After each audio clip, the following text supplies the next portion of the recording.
முதலமைச்சரின் காலை உணவு திட்டம் இன்று முதல் அரசு உதவி பெறும் தொடக்க பள்ளிகளுக்கும் விரிவுபடுத்தப்பட்டுள்ளது. இதனை தொடங்கி வைத்த முதலமைச்சர் ஸ்டாலின் மாணவர்களுக்கு காலை உணவை பரிமாறியும் அவர்களுடன் உணவருந்தியும் மகிழ்ந்தார். இதுகுறித்து மாணவர்கள் மற்றும் பெற்றோரிடம் பேசினோம். செய்தியாளர்கள் சங்கரன், ஆறுமுக நயினார் வழங்கிய தகவல்கள் இவை.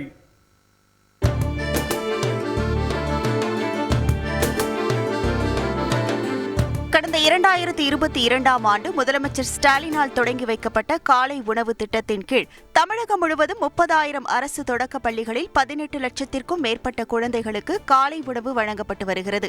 இந்த நிலையில் கடந்த பிப்ரவரி மாதம் தாக்கல் செய்யப்பட்ட தமிழக பட்ஜெட்டில் காலை உணவு திட்டம் அரசு உதவி பெறும் தொடக்க பள்ளிகளுக்கும் விரிவுபடுத்தப்படும் என அறிவிக்கப்பட்டது. இதன்படி தமிழகம் முழுவதும் உள்ள 3,996 அரசு உதவி பெறும் தொடக்க பள்ளிகளில் காலை உணவு திட்டத்தை முதலமைச்சர் ஸ்டாலின் இன்று தொடங்கி வைத்தார். திருவள்ளூர் மாவட்டம் கீழச்சேரி புனித அன்னாள் தொடக்க பள்ளியில் மாணவர்களுக்கு காலை உணவை பரிமாறிய முதலமைச்சர் ஸ்டாலின் அவர்களுடன் அமர்ந்து உணவருந்தி மகிழ்ந்தார்.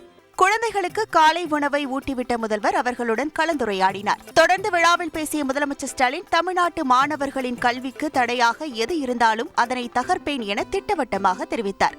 நம்ம தமிழ்நாட்டு பசங்க படிக்கிறதுக்கு எதுவும் தடையா இருக்கக்கூடாதுன்னு நினைக்கிறோம். அது பசியா இருந்தாலும் சரி, நீட் தேர்வாக இருந்தாலும் சரி, ஒன்றிய அரசோட புதிய கல்விக் கொள்கையாக இருந்தாலும் சரி, எந்த தடை வந்தாலும் அந்த தடைகளை உடைக்கிறது தான் எங்களுடைய முதல் பணி. முதலமைச்சருடன் காலை உணவு சாப்பிட்ட மாணவிகள் கிறிஸ்டியால், கேத்ரின் மற்றும் கீர்த்தனா கூறுகையில், நீ எத்தனாம் வகுப்புமா படிக்கிறேன்னு கேட்டேன். நான் 4ஆம் வகுப்பு படிக்கிறேன் ஐயான்னு சொன்னேன். சாப்பாடு நல்லா இருக்கான்னு கேட்டார். சாப்பாடு ரொம்ப நல்லா இருந்துச்சுன்னு சொன்னேன். இந்த சாப்பாடு பேர் என்னன்னு கேட்டார். உப்மா, காய்கறி சாம்பார், சக்கரை பொங்கல் அந்த மாதிரி சொன்னேன். அடுத்தது எனக்கு ஊட்டி விட்டாரு. அதுவும் எனக்கு ரொம்ப ஹாப்பியாக இருந்துச்சு.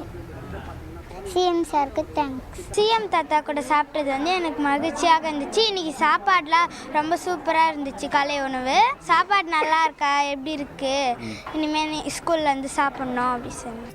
காலை உணவு திட்ட விரிவாக்கம் குறித்து நெல்லை திசையன் விலையை சேர்ந்த மாணவர் ஜெர்ரிஸ் பெற்றோர் மிக்சேல் ராணியிடம் பேசினோம். அரசாங்க பள்ளிக்கூடத்தில் படிக்கிற பிள்ளைகளுக்கு காலை சாப்பாடு கொடுத்துட்டு இருக்காங்க. எங்களை மாதிரி பிள்ளைகளுக்கு காலை சாப்பாடு கொடுக்க போறாங்க. முதல்வருக்கு நன்றி. இந்த வருஷம் காமராஜர் பிறந்த நாள் அன்று அரசு உதவி பெறும் பள்ளிகளுக்கு காலை உணவு திட்டம் தொடங்கி வச்சிருக்கிறாங்க.